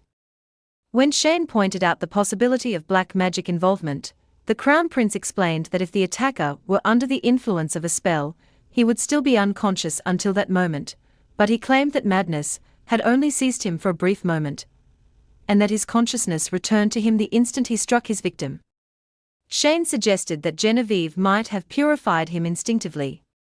The crown prince commented on Shane's confidence in Genevieve's talents, but the crown prince denied it, explaining with regret that the current Genevieve is much less capable than those who preceded her. She can heal physical wounds, but she is helpless against diseases, and even breaking the simplest curses takes her days of effort. He added that since she would hear these harsh facts sooner or later, her perseverance should at least be praised. The crown prince was surprised by this unusual interest Shane was showing toward Genevieve. So Shane explained that his concern was actually focused on Adeline, who rushes into danger every time she sees the saint in trouble. If she realized how weak Genevieve was, she wouldn't hesitate to risk her life again, regardless of any warnings. The crown prince was surprised that Shane hadn't locked Adeline in the palace yet, especially given her reckless nature. Then reminded his assistant of the founding festival to be held in 2 months, and asked for his support. The crown prince recalled Shane's actions, saying he used to believe Shane wanted to harm Adeline. For his pursuit of her, his threats keeping her under guard up to forcing her into marriage is fundamentally no different from cruelty. Shane agreed with him, adding that a husband who enters a deadly fit of rage just because his wife was nearly hurt is certainly tormenting his wife in his own way. But he qualified this by explaining that for Adeline, the mere fact of him being her husband is a source of terror in itself. In her bedroom, Adeline was bedridden, and Shane noticed that her fever had risen again. Days had passed since that incident, and her body temperature refused to drop. He decided he needed to call the doctor to adjust her medication dosage, and he realized within himself that worrying about her had become a habit for him. Shane realized that worrying about her and eventually breaking down before her had become a miserable habit for a man living in one-sided love. After locking Adeline up, he deliberately avoided her for a few days. What was for him the culmination of long preparations was for her a sudden catastrophe. She needed time to absorb this new reality, and he feared that if she wasn't given this space, she would have shattered completely just as had happened to him before. Fortunately, Adeline regained her senses, and although she appeared shocked and agitated as he expected, she was barely holding on to her sanity. He knew that the clever Adeline had likely realized the truth the moment she opened her eyes, that her family were his hostages. This must be why she acted with total obedience without any resistance. Therefore, he didn't need to rush. He only had to wait. Wait until she reflected on his love for them, and let the weight of her guilt crush her, and then she would bind herself and stay by his side quietly. It was a war of attrition, and he promised himself not to be hasty. At least this was his decision until he arrived late to the gala and witnessed her completely reckless act. He wondered how much she had planned things that day and whether she intended to let that scum hit her, to use the injury as an excuse to hide, or perhaps to postpone the wedding. Uncovering her schemes was nothing new to him, so he intended to sit back and watch how far she would go. But the moment that scoundrel raised his hand, he felt something snap inside him. He remembered how she screamed his name, asking him to stop, warning him that he would die if he continued. Even after the situation ended, she asked him anxiously if he was still thinking of killing him secretly later. He admitted she had caught him, but reassured her he wouldn't do it. He promised her he would restrain himself as long as she was the one who asked him not to kill him. He told her he felt relieved to see that her heart was still tender. When she asked what he was talking about, he claimed he was only talking to himself. Inwardly, he admitted that her sympathy for such scum enraged him, but he was happy to know she was still weak, and that this sympathy would become the strongest chain binding her to him. Shane realized that the more Adeline tried to push him away and escape, the more stubborn his feelings for her became. For this reason, he swore he would never let her go again. He wondered if he had finally gone mad to continue loving a woman who abandoned him and fled. But the truth was that this one-sided love had never ended. Even at the wedding, amidst the laughter and applause, she walked forward as if the person standing beside her didn't matter to her at all. At that moment, he felt a surge of resentment. When he asked her to lift her head, he saw her golden hair like melted sunlight, her cold green eyes shining with tension, and her naturally adorned cheeks and lips. The mere fact that this beautiful face did not pull away from his touch or gaze, and the fact that he could be this happy seemed completely absurd to him. Perhaps he would never be free from this miserable, unrequited love. Elsewhere, Lloyd was giving instructions to an employee, asking him to dismiss all the servants except those on the list he provided him. When asked about the criteria he followed, Lloyd explained that he excluded everyone who talks too much, yields to financial temptations, or has many weaknesses. It took only 2 days to sort them all out.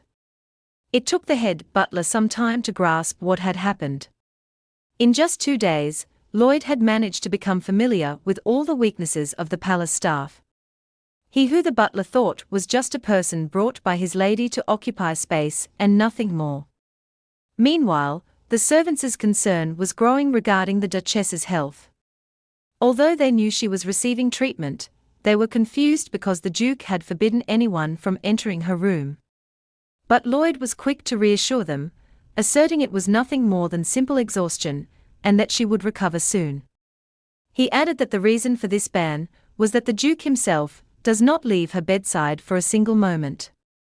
Indeed, Adeline woke up in her bed feeling severe pain in her throat, as if she had been coughing all night. In a weak voice, she called for Lloyd, asking for some water. But another hand was the one that gently caught hers. It was Shane who was sleeping beside her, so she asked him to move away because she didn't call for him. He told her that Lloyd was busy, and that he was likely more useful than her servant.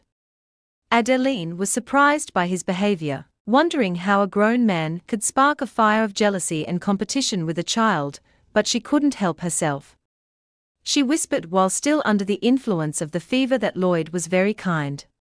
Shane advised her not to speak, because her throat was in bad condition. Then he covered her carefully. Shane looked back in his memory, thinking that he had no choice. He hated the fact that Lloyd possessed eyes similar to his, yet never leaves Adeline's side. He hated him for that reason, regardless of how useful that boy was. In the present, he told her he would bring her medicine and water and asked her to wait for a few moments. But as he started to leave, Adeline unconsciously grabbed the edge of his shirt. He called her name, realizing she needed her medicine. He looked at her as she drifted into sleep, whispering tenderly, "My little fiancé." He remembered how she had caught him one day, assuring him he wasn't alone, and that he had the right to cry. Then she abandoned him and left. In his eyes, she was a traitor. She was always telling him he should be happy, but she left without teaching him how that happiness could be achieved. She wounded him and disappeared. So a sense of bitterness possessed him, as he whispered that he hated her because she abandoned him. She was the one who taught him how terrifying this world is without her. So he hated her deeply. Yet at the same time, he couldn't deny how beloved she was in his eyes. Finally, he lay down beside her and embraced her, admitting he couldn't stop this habit. A few days after the attack on the saint, Crown Prince Edwin arrived at the imperial palace, asking about her condition. He was told she was still in a state of severe shock, and that she had locked herself in her room for days without food. He was surprised at the state of this girl, who had been so full of life. She even refused to see her husband, who remained standing outside her door. But her husband, the imperial knight Harrison, hurried to correct the information bashfully, explaining she hadn't left him standing. Rather, he was the one waiting of his own free will because he was still on his official duty time. The crown prince teased the shy knight, offering to end his shift so he could go and comfort their treasure and show off the charm of the young husband who melted the saint's heart, which increased Harrison's confusion. The crown prince remembered how their marriage began in a completely unexpected way. Harrison confessed to Genevieve that he was content to stay by her side so as not to harbor any improper feelings for her. So she surprised him by replying that they should marry. Harrison was completely shocked. So she reminded him she heard him say he admired her. And since she admired him too, it was only natural they should marry. The crown prince thought how amazing her marriage proposal was. In the present, Harrison stepped toward his wife's room door, asking permission to enter. The crown prince smiled to himself as he watched the situation, thinking what a delightful time it was. The crown prince thought to himself that Genevieve's divine power had significantly increased after her marriage, prompting the crown prince to comment sarcastically that the reason might be what is called the power of love. But he remembered that the saint's power didn't increase immediately after the wedding. Rather, it seemed strange as this development occurred after her reunion with Adeline. Meanwhile, Lloyd was reproaching Adeline, noting she seemed to have multiple lives, or was secretly enjoying the pain. But she angrily denied it, asserting her body moved on its own to protect Genevieve. When he asked her if this was the reason for her suffering now, she answered that the credit for what happened goes to the fact that she finally obtained a thin thread, leading her to the identity of the mage. She firmly believed the attacker was under the control of a mage, as she ruled out that a normal person would suddenly lose their mind and attack the heavily guarded saint. This necessarily meant the mage was present nearby watching what was happening, which made Lloyd scold her for her reckless rush towards someone who was not in their right mind, but she justified her act saying she wasn't alone. She had something to rely on as Shane was present there with her. Lloyd was enraged, reminding her of the real reason for her being in this place, and how the man she trusts is the one who devised a trap, bribed the newspapers, kidnapped and imprisoned her, and even forced her to marry. She tried to explain the matter to him, but she knew in her heart that Shane did not intend to let her leave. In fact, he wouldn't even let her die as she wished. For this reason, she concluded that staying by his side was the safest option for now. Lloyd felt relieved to see her thinking about things rationally, making her wonder in confusion what he thought of her. Escape was already difficult, but after this recent attack, it became even more difficult. So, she decided to do what she could for the time being. She remembered the only clue to the mage's identity in the original story was that he was one of the nobles of the Greninja Empire. Accordingly, she immediately ordered Lloyd to prepare a list of the names of all the nobles who were present in the church that day. Although she hated to admit it, this attack had given her a precious opportunity to narrow down the circle of suspects after she had been completely helpless. She was certain the mage was definitely there. To be able to control someone from a distance, he had to watch the scene closely.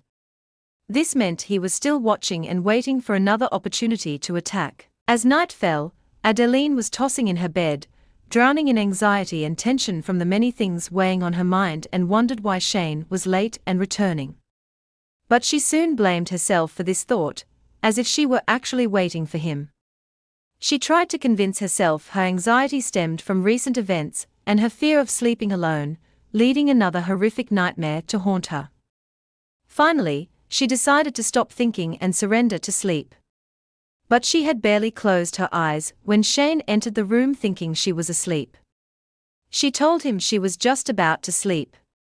He justified his lateness by saying the questioning of the suspect took longer than expected. An attempt to kill the saint is not a simple matter that ends with 1 or 2 investigations. He added that as her guardian, he had to follow the matter personally, making him think with regret that he shouldn't have become her guardian in the first place. She tried to reassure him she was fine now, that the fever was gone and she didn't need medicine, and even affirmed to him there were no marks on her neck. Then she thanked him for saving her, but he answered her coldly, which sparked her surprise. He held her chin gently, but she thought to herself that his voice didn't sound like that of someone who was okay. She remembered at that moment how he was trembling, as if he were the one subjected to choking when he hugged her after the incident.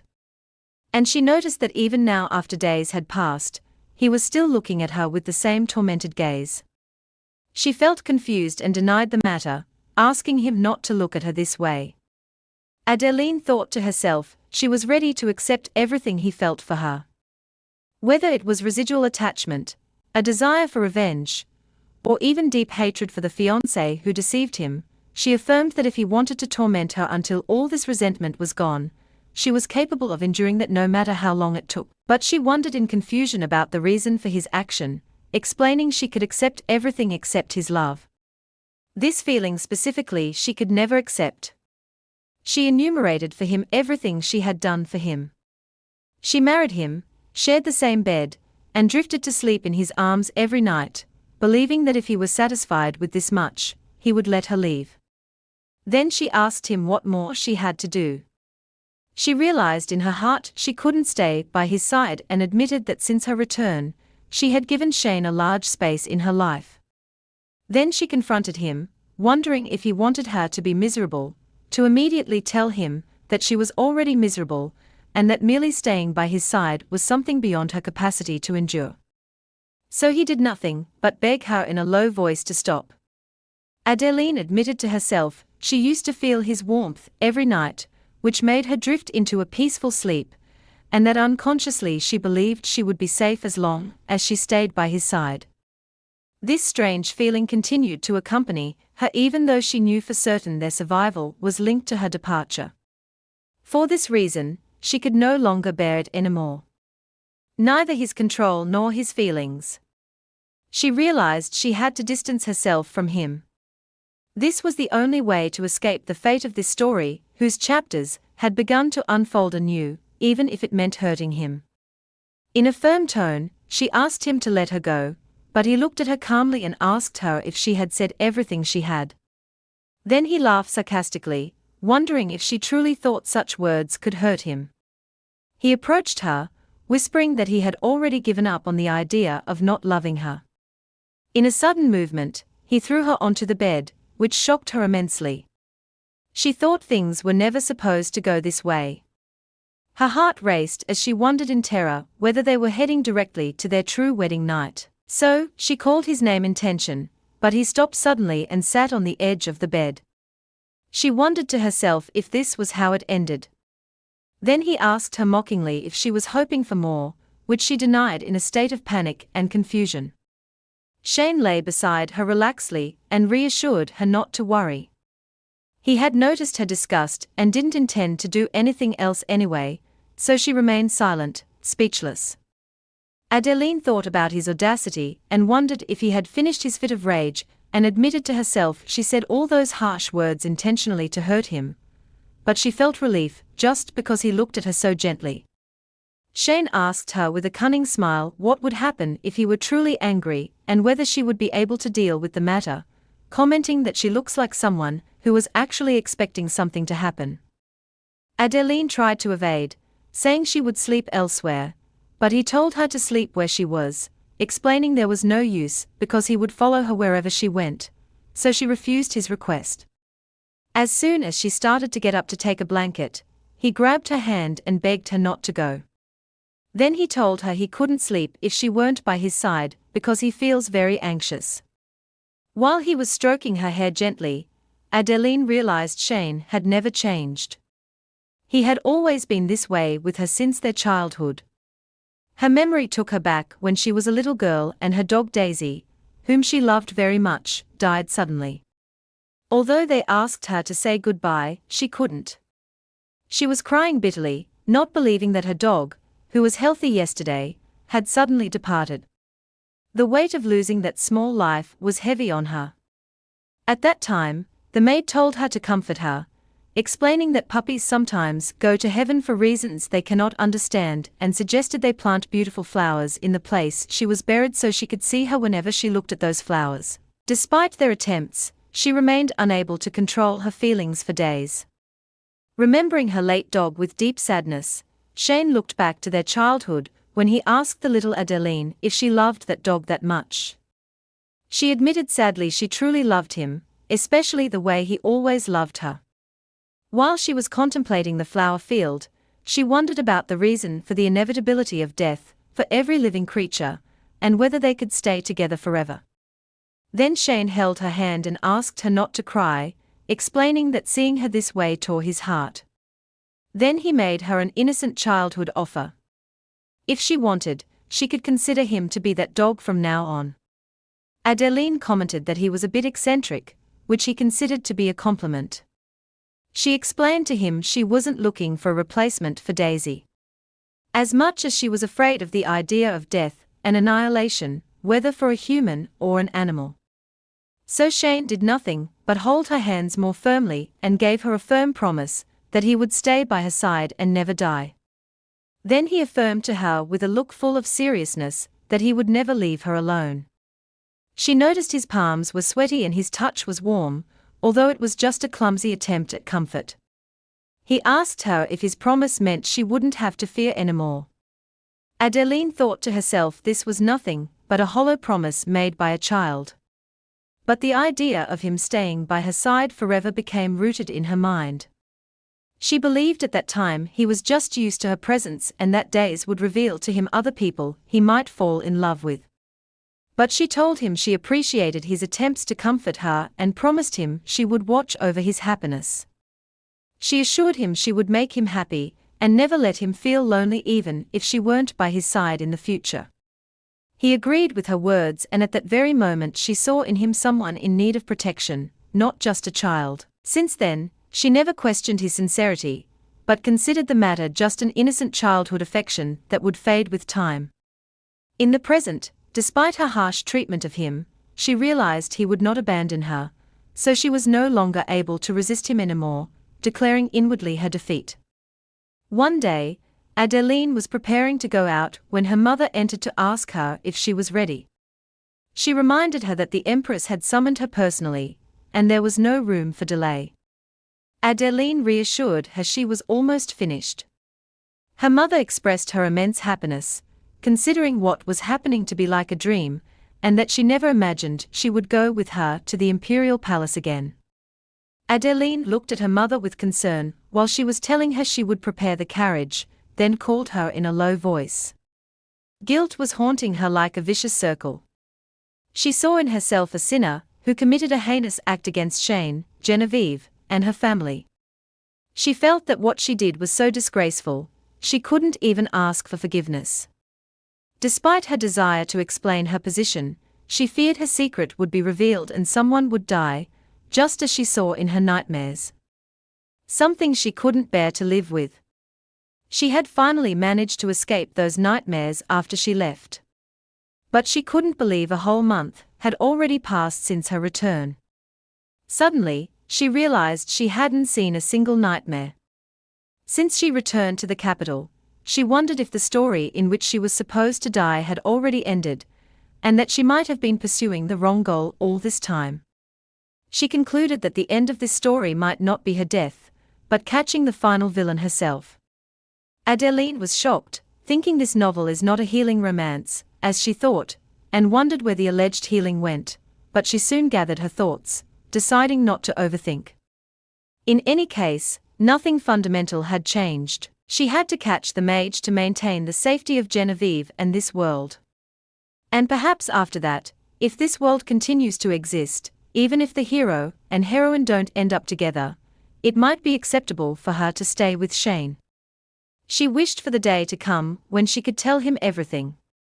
He who never stopped for a day confessing his love for her, and allow herself to finally break down and be able to tell him sincerely, "I will make you happy." She wondered how wonderful that would be. But for all this to come true, she first had to catch that mage. And with this resolve, she prepared to move forward. In the imperial palace, Empress Viola received her warmly, commenting she didn't know of her talent for surprising people, and that she had truly come back to life. Adeline immediately apologized for the surprise, but felt the situation seemed strangely familiar. Her mother commented that Adeline had barely returned before she began to cause Her Majesty anxiety again, noting she heard how she threw herself in front of someone trying to attack the saint. While Adeline never imagined the Empress would celebrate her return personally, the mother laughed, advising her not to step forward next time if something dangerous happens, and to hide behind anyone close, making Adeline think sarcastically how she could say something terrifying with such a gentle smile. Then the Empress said she considers Adeline as a daughter to her, and that she should take care of herself. Adeline thanked her for her kindness, but the Empress sighed, expressing her regret that increases with time. Then she surprised everyone by asking if it would have been better if Adeline had married her son, the Crown Prince. Her mother tried to remind her of her promise not to say such talk. While Adeline laughed nervously, claiming she didn't deserve such an honor, and thought to herself about the impossibility of her marriage to a womanizer and mysterious person like the Crown Prince. The Empress explained she was already discussing a marriage alliance with a foreign princess. But that princess fell in love with the rebel leader and handed her country over to him. Then she asked to stop talking about the daughter-in-law she lost because that only increases her depression, making Adeline think sarcastically that there is someone worse than her.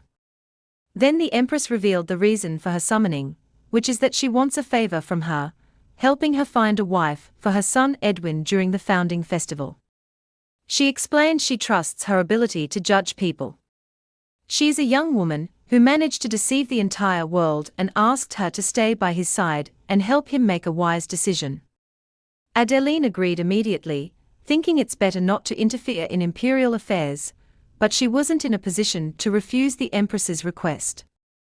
The Empress thanked her, but whispered in regret. What a shame. After the meeting ended, Adeline felt completely drained and thought, no one believes the saint's miracle. When she met Shane, who came to receive her, she told him she feels as if she has aged 10 years. He offered her to return home if she was tired, but she refused, insisting she must see Genevieve before leaving the palace. But Crown Prince Edwin appeared suddenly and told her she wouldn't be able to see Genevieve, because she refuses to see anyone except her husband. Adeline was shocked by this news. So Edwin affirmed to her with a smile that Genevieve said she refuses to see her in particular. Adeline didn't grasp what was happening and wondered about the reason. And the Crown Prince commented coldly that she is broken. Adeline was surprised. Genevieve had seen much worse scenes than that as a saint. So, it didn't make sense for her to be shocked to this extent just because she witnessed someone's wrist being severed.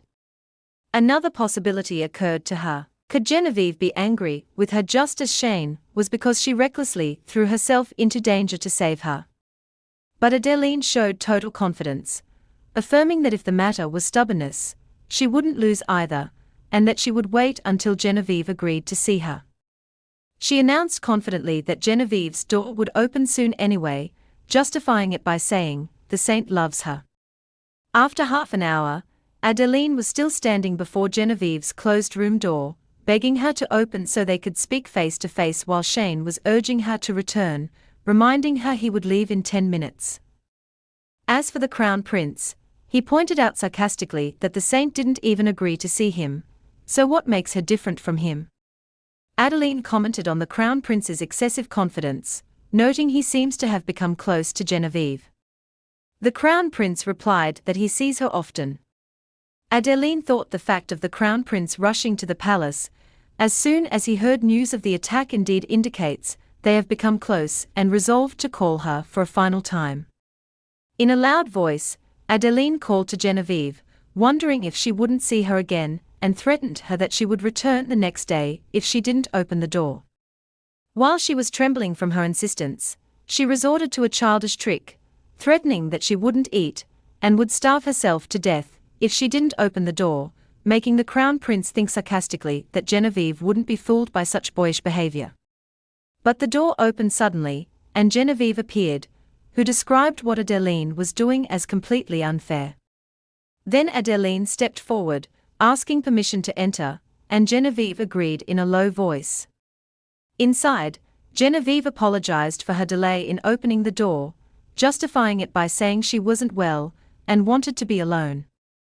She explained that what she feels is just accumulated exhaustion, not because she is upset with her. Adeline asked to make sure whether she wasn't disappointed in her, but Genevieve admitted sadly that she was indeed disappointed.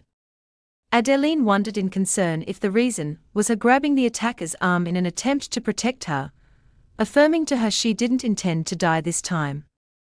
Genevieve shouted in her face, reminding her of what she said previously, and asked her crying if she had already forgotten, for she had told her in the past how much it hurts her to see her not taking care of herself.